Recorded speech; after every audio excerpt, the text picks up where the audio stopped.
Hello friends, नमस्कार। आप देख रहे हैं अपना चैनल जोश लीगल नॉलेज। और आज के इस वीडियो के अंदर हम इंटरनेशनल एंड म्युनिसिपल लॉ के अंदर क्या रिलेशन है वो पढ़ेंगे।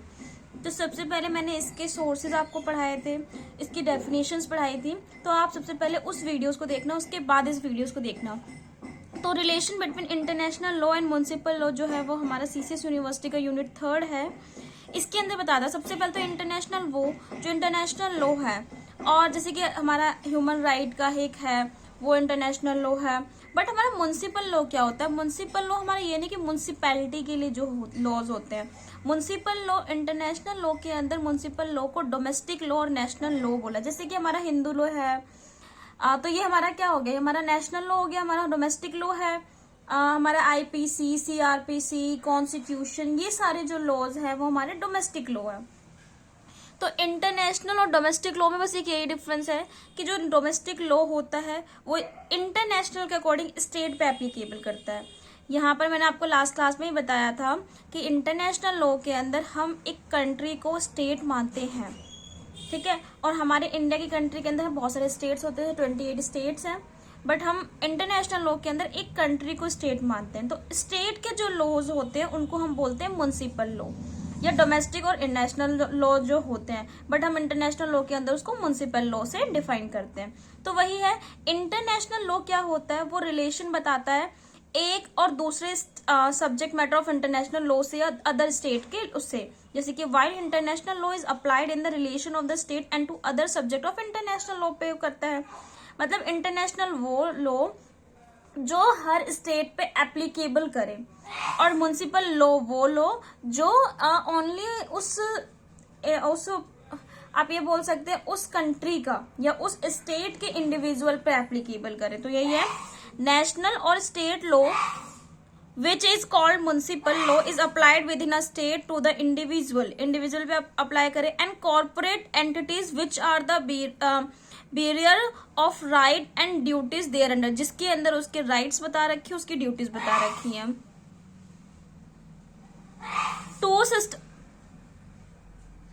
Two system that one is municipal and other is international law, as they constitute two different legal system, each of which is designed to operate in its own sphere and they are applied distinctly to their subject of different code।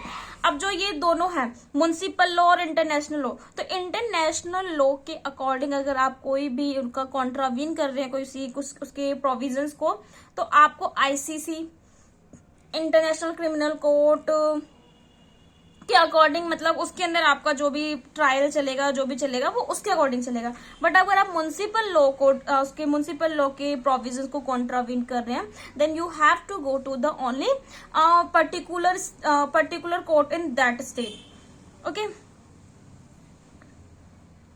तो इसका एक अपना एक principal है जो अपने sphere के अंदर है। स्फेयर मतलब जुरिडिक्शन बता रखा है। अब यहाँ पर रिलेशनशिप बता रखा है to laws that is matter of theoretical importance, जो काफी इंपॉर्टेंट है।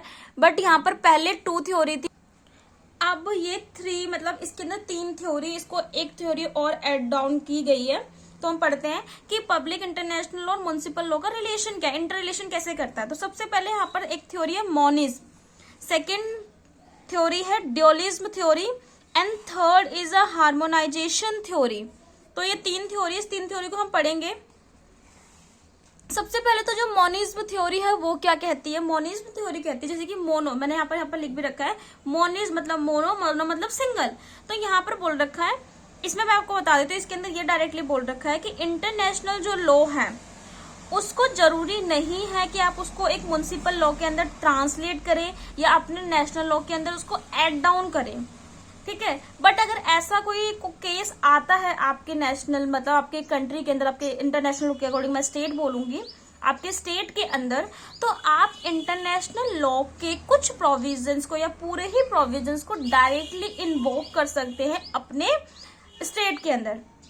तो यहाँ पर क्या है, इंटरनेशनल को इस मोनिज्म थ्योरी में बताया सिंगल कि यहाँ पर जरूरी नहीं है आपको कि आप ट्रांसलेट करो इंटरनेशनल लॉ को, मतलब म्युनिसिपल लॉ के अंदर, बट ये इनडायरेक्टली आप कोई भी जज इसको इन्वॉक कर सकता है पर्टिकुलर केस और सर्कमस्टांसेस के ऊपर। तो ये वही है, international law does not need to be translate into national law, जरूरत नहीं है उसको नेशनल लॉ में ट्रांसलेट करने की। It can be directly applied by a national जज and can be directly invoked by citizen. Directly जज उसको क्या कर सकता है, अप्लाई कर सकता है, और ये इन्वोक किस पे होगा, सिटीजन के ऊपर होगा, just as if it were national law. तो जो नेशनल लॉ के अकॉर्डिंग ही होगा। तो बट यहाँ पर ये है कि जो सिविलियंस हैं वो यूं नहीं कहेंगे कि ये तो इंटरनेशनल लॉ हम पे क्यों नहीं एप्लीकेबल हो रहा, भैया हमारे इंटरनेशनल लॉ के अंदर पहले लिख दी बात। बट हम आगे और थ्योरीज पढ़ते हैं।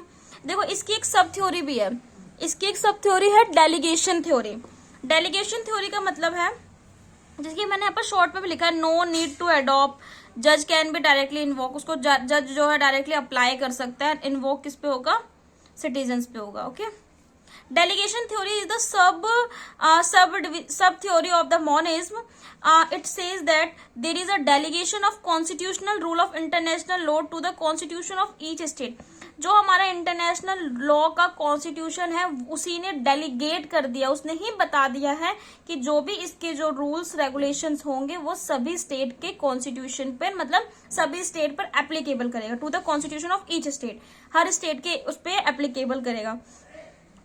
मेरे को ये बताओ किस आर्टिकल के अंदर ये बता रखा है कि लेजिस्लेचर लॉ बना सकता है किसी भी अदर स्टेट या इंटरनेशनल एग्रीमेंट के ऊपर। तो ये बहुत इंपॉर्टेंट है, इसका जो आंसर है वो आर्टिकल 253 है ऑफ इंडियन कॉन्स्टिट्यूशन।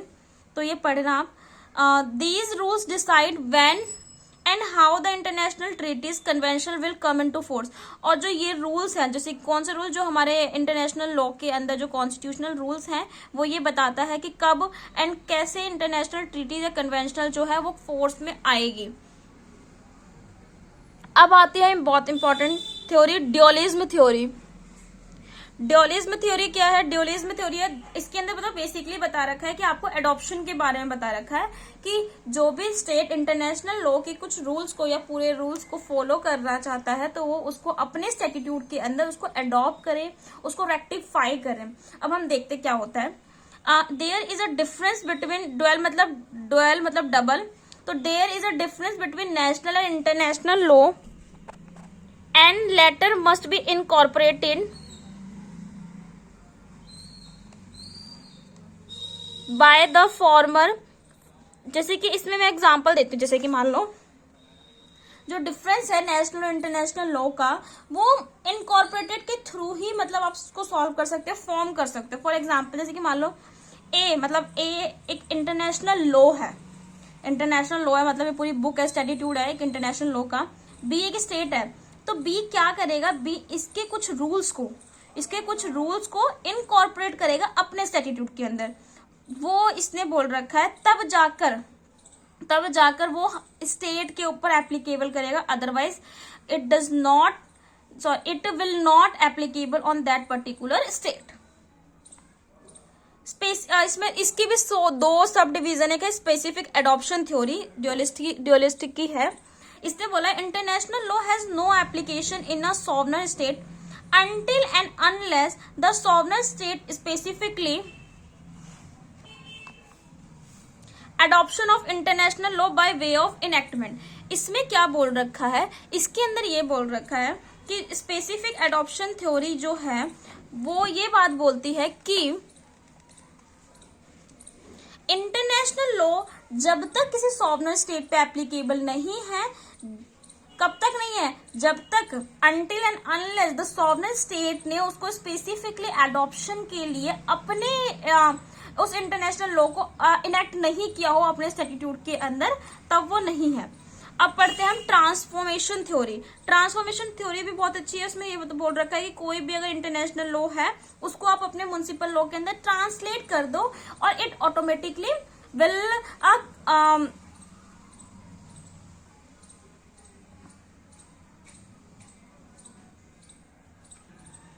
एप्लीकेबल। तो treaties are of the nature of promises which have to be transferred into municipal statute. Treaties जो भी होती है वो एक प्रॉमिस है, एक प्रॉमिस के टाइप पर, एक एग्रीमेंट के टाइप पे आप उसको ट्रांसफर कर दो अपने म्युनिसिपल स्टैट्यूट के, then it will applicable. Which are of the nature of command, जो कमांड आपको शो करेगा। मैंने आपको यहाँ पर लिखा भी आर्टिकल 253 बताता है इंडियन कॉन्स्टिट्यूशन का कि अगर कोई भी इंटरनेशनल एग्रीमेंट हो रहा है तो लेजिस्लेचर के पास पावर होती है कि वो उसके ऊपर लॉज बना सके। अब एक लास्ट थ्योरी है हार्मोनाइजेशन थ्योरी। इसमें बोल रखा है both the laws are made to solve the problem of humans, कि अगर आपका इंटरनेशनल लॉ हो या म्युनिसिपल लॉ, उनका बेसिकली क्या उनका ऑब्जेक्ट होता है, उनका ऑब्जेक्ट होता है कि हम ह्यूमंस की प्रॉब्लम को सॉल्व कर सके। तो इसमें क्या होता है, तो इनका मैंने आपको वो बता दिया, ऑब्जेक्ट बता दिया क्या है, contradiction must be harmonise rather than treating one as a superior to another. हम ये नहीं बोल सकते हैं कि नेशनल लॉ सुपीरियर है या इंटरनेशनल सुपीरियर है, तो both law are superior as they're distinct as their jurisdiction. ठीक है, तो बोथ लॉ, जो दोनों लॉ है वो अपने आप में सुपीरियर है। हम किसी एक को ट्रीट नहीं कर सकते कि वो सुपीरियर उसके अकॉर्डिंग चलेगा, उसके अकॉर्डिंग नहीं चलेगा। Both the law address different issues, one focus on relation between state and other focus on relation between person. Municipal law person के रिलेशन पे फोकस करता है और इंटरनेशनल लॉ किसके पे फोकस करता है, स्टेट के लॉ पे। Now conversion of function but ultimate focused is to secure wellbeing of individual. जो भी इसका फंक्शन है उसका मेन मोटिव यही है कि इसका फोकस क्या होगा कि वो सिक्योर कर सके किसको, इंडिविजुअल को। जैसे example environmental law, commercial law and human right law. In according, जैसे कि हमारा एनवायरमेंटल लॉ है, ह्यूमन राइट लॉ भी हमारा बन रखा है, वो हमारा पूरा ये इंटरनेशनल लॉ ही है। तो हम किस चीज को कैसे एप्लीकेबल करें वो बात है। कभी कभी इंटरनेशनल लॉ के अंदर भी ऐसा होता है कि वो किसी, जैसे कि एनवायरमेंटल लॉ से कुछ उनके प्रोविजन अच्छे लगे तो वो उसको अडॉप्ट कर लेता है। अब हमने आज क्या पढ़ा, आज हमने 3 थ्योरी पढ़ी, modernism theory, dualism theory and harmonisation theory. Modernism मैं आपको ओवरव्यू दे देती हूँ। मॉडर्निज्म थ्योरी के अंदर ये बता रखा था कि इसके अंदर ये बोल रखा था कि आपको एडॉप्शन की जरूरत नहीं है, तो no need to adopt that particular international law को आप ट्रांसलेट नहीं, मतलब जरूरत ही नहीं है आपको ट्रांसलेट आप करने की। बट यहाँ पर एक डायरेक्टली, मतलब एक जज को आप कहते हैं प्रिविलेज दे रखा है कि जज उस लॉ को, इंटरनेशनल लॉ को डायरेक्टली अप्लाई कर सकते हो, जो इन्वॉक भी करेगा हमारे सिटीजन के ऊपर, सिंपल से। बट इनमें कहीं ना कहीं कमी थी, क्योंकि इसमें क्या था कि अब एक सिविलियंस को नहीं पता कि वो इंटरनेशनल लॉ का मतलब जज जो है वो कर रहा है, मतलब बहुत सारी चीजें थी। इसलिए हमारा ड्यूअल आया कि इसने ड्यूअलिज्म थ्योरी में ये बात बोल दी गई कि जब तक इंटरनेशनल लॉ के स्टैट्यूट्स को या किसी रूल्स को इनकॉर्पोरेट आप अपने पर्टिकुलर स्टैट्यूट के अंदर नहीं करेंगे तब तक वो एप्लीकेबल नहीं करेगा। इसमें 2 थ्योरी थी। 2 थ्योरी क्या बोलता है इसमें, 2 देखो हमारा, मैंने आपको मॉडर्निज्म में एक सब डिवीजन नहीं बताया, सब वो बताया नहीं। डेलीगेशन थ्योरी, डेलीगेशन थ्योरी भी वही है कि जो इंटरनेशनल लॉ का कॉन्स्टिट्यूशन है वो उसको डेलीगेट कर देता है कि ये जो है वो सभी स्टेट पर एप्लीकेबल करेगा। फिर ड्यूअलिज्म थ्योरी में 2 theory I, specific adoption theory and transformation theory. Specific adoption theory में बता रखा है कि सॉवरन स्टेट पर जब तक इंटरनेशनल लॉ एप्लीकेबल नहीं करेगा, जब तक इंटरनेशनल लॉ के रूल्स या रेगुलेशन को आपने अपने स्टैट्यूट के अंदर एडॉप्ट ना किया हो। ट्रांसफॉर्मेशन थ्योरी ये बोल रखा है कि अगर आप किसी भी ट्रीटीज को ट्रांसफॉर्म कर दो अपने म्युनिसिपल स्टैट्यूट के अंदर, तब वो एक कमांड बन जाएगी, वो एप्लीकेबल करेगा। हार्मोनाइजेशन थ्योरी बोल रखा है कि हम किसी भी थ्योरी को भाई बड़ा नहीं मानेंगे, दोनों मतलब किसी भी लॉ को बड़ा नहीं मानेंगे, दोनों लॉ अपने जुरिडिक्शन के अंदर बड़े हैं और बहुत अच्छे हैं। बट हमारा मेन फोकस क्या होता है, हमारा मेन फोकस होता है कि हम ह्यूमन बीइंग के वेल सिक्योर के लिए वर्क करें। तो हमारा दोनों का लॉ होना बहुत जरूरी है। इंटरनेशनल लॉ किस पर एप्लीकेबल करता है, फोकस किसको करता है कि हर स्टेट के अंदर, जैसे कि 2 स्टेट के बीच के अंदर वॉर हो तब इंटरनेशनल लॉ आएगा, कैसे वॉर होना चाहिए। वॉर तो वैसे हम मोस्ट ऑफ अवॉइड करते हैं, बट वॉर के मेथड भी बता रखे, मैं आपको सी वॉर बताऊंगी, आगे चल के और भी वॉर बताऊंगी। पर्सन, अब जो म्युनिसिपल लॉ है वो पर्सन पे एप्लीकेबल करेगा। आई होप आपको ये म्युनिसिपल लॉ और जो ये टॉपिक है ये आपको समझ में आया होगा। नेक्स्ट वीडियो के अंदर मैं म्युनिसिपल लॉ और इसके अंदर इंटरनेशनल लॉ में थोड़ा सा एक छोटा सा टॉपिक है वो डिफरेंस बता दूंगी। और मैं ये बहुत शॉर्ट में वीडियोस बना रही हूँ ताकि मतलब आपको बोरिंग भी फील ना हो और आप साथ साथ में अपने नोट्स बनाते चलें। Thank you.